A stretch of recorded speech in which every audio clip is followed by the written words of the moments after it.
Alright. We all know who Steven Spielberg is. You know, the guy responsible for directing this, and this, and this. Oh yeah, and who can forget he produced all of these? I mean, my God, does he have a resume or what? But what if I told you he had a secret side? A side very few people actually knew about. A side so secretive that if people found out about it, his career in Hollywood might end altogether. Do you like this? Do you like this? Well, no more. Okay, maybe that's a little dramatic, but you get the idea. Outside of Spielberg's widely successful movie career, he's also seen a lot of success in television. Hold on, I can hear you through the video. Yes, you, the neckbeard. I'm talking to you. I can hear you complaining about how this isn't a secret side at all, and you already know about it. Well, guess what? I didn't know about it, and I guarantee a lot of other people don't either, so shut up, stop complaining, and watch the rest of the video. In Spielberg's time within the television industry, he's helped create and nurture a plethora of different shows. One of his earliest works being a show known as Amazing Stories.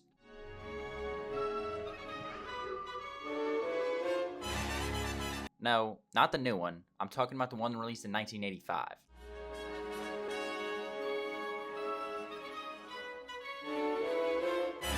Ah, there we go. Now, some of you might have watched the reboot that came out in 2020, but before that happened, I can imagine that literally 0% of you had any idea the show existed. This anthology series was created and produced by Spielberg. Each episode was presented as a standalone story. You know, it's the same concept as a few other popular shows. Spielberg's vision was to create a platform for unique and imaginative storytelling, and he accomplished just that. Each new episode showcased Spielberg's ability to blend the emotional with the fantastical, which combined to tell an amazing story in just one episode. And that was just the start of his TV career. In collaboration with Tom Hanks, they put their thoughts together and produced two critically acclaimed shows that you might have heard of, Band of Brothers and The Pacific. Now, unlike Amazing Stories, both of these shows are classified as a war drama miniseries.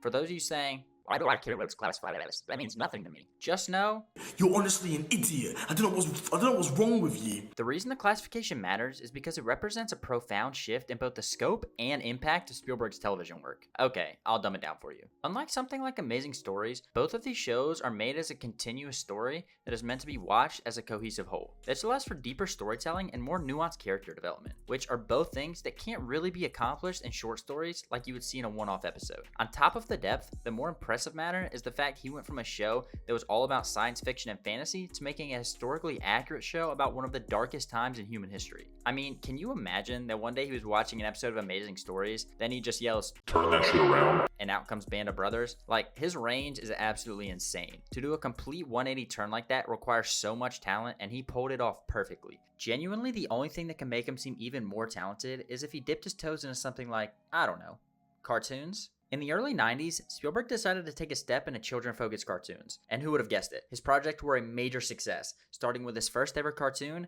Tiny Toon Adventures. Now, if you think these characters are familiar, it's because you've probably seen them before. What do you mean you don't recognize them? Are you stupid?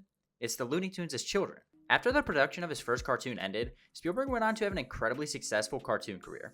For starters, he was the executive producer of The Magic School Bus from 1994 through 1997. I know just about every single one of you sat in your science class back in the day and watched Miss Frizzle and those annoying kids take an adventure. I still have that stupid jingle stuck in my head to this day. Seatbelts, everyone! Please let this be a normal field trip with a friend? No way! On top of that, he also went on to produce Pinky and the Brain and, of course, Animaniacs. God, I used to love the Animaniacs. They had one of the best intro. You know, the one that goes, It's time for Animaniacs, and we're zany to the max. Outside of just working on different shows, Spielberg's ideals and practices would go on to change and influence the television industry forever. One of the driving factors that led to change was the amount of time and quality that went into his work. In the past, TV was always seen as second to movies. They would have less depth, worse quality, and a much lower production budget. At least that was the case until Spielberg completely flipped it on its head. You can see this incredibly clearly in Band of Brothers. The production of the show was through the roof at the time. They had top-notch special effects, great set designs, and authentic costumes, all of which contributed immensely to creating a great story that was filled with narrative depth and significant character development. Not only did it focus on the war as a whole, but it took the time to focus on the personal stories and emotional journeys of the soldiers. However, more importantly, he proved that high budgets not only work, but thrive in the television industry. Band of Brothers had a budget of $125 million, an absurd amount of money. However, with that budget, they produced a show so good that it was nominated for 19 Emmy Awards and 3 Golden Globes. Yes, you heard me right.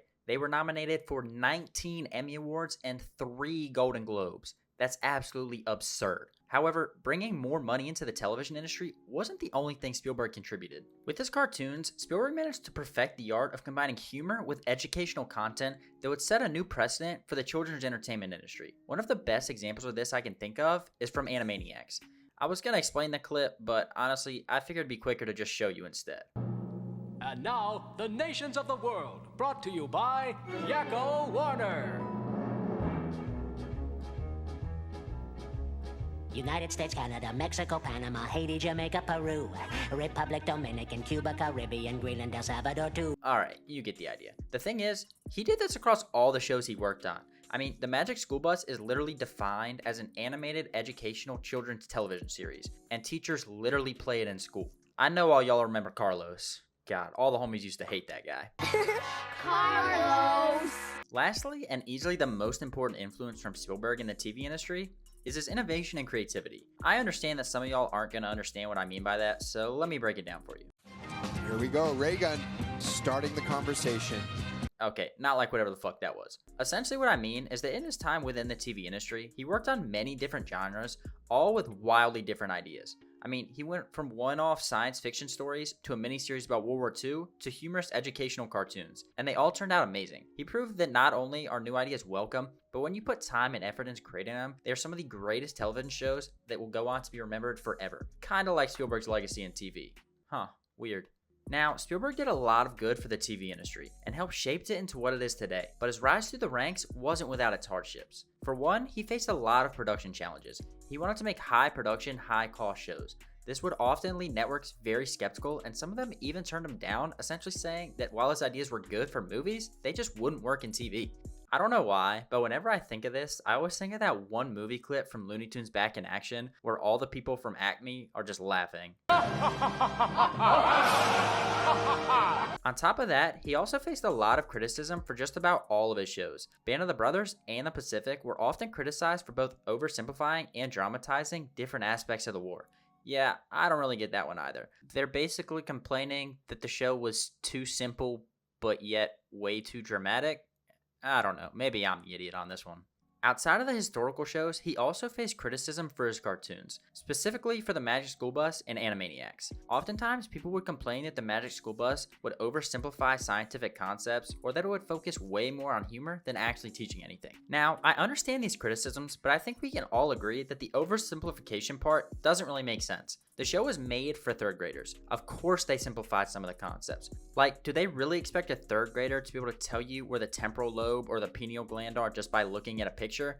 Or be able to tell you that the cerebrum is responsible for your movement, memory, and senses? Like, come on, let's be real. Another criticism he faced was people were unhappy with him venturing out into different genres. Again, you heard me right. People were mad that he didn't stay in his lane. They said it would lead to an uneven quality and a lack of focus that would result in shows that people wouldn't like and waste a ton of money. But realistically, they couldn't have been more wrong. Despite all the criticisms and challenges Spielberg faced, he went on to have an absolutely amazing television career. I mean, his journey in television has been just as groundbreaking as his work in movies. He's overcome numerous challenges and obstacles in his way to help create some of the best shows to this day and help shape the television industry into what it is today. From his imaginative storytelling and amazing stories to his epic history narratives in Band of the Brothers in the Pacific, all the way to his educational cartoons in The Magic School Bus and Animaniacs, he's accomplished more things than most people can even fathom. In essence, Spielberg's TV career is a testament to his creative vision and dedication to showcasing his talent not just on the big screen, but also the little one. Hey guys, thanks for watching and I hope you enjoyed the video. This is something a little different than what I normally do, but I plan on branching out and doing more things of this nature and not just focusing on video games. So if you enjoyed, go ahead, drop a like, hit that subscribe button, and I'll see you in the next one.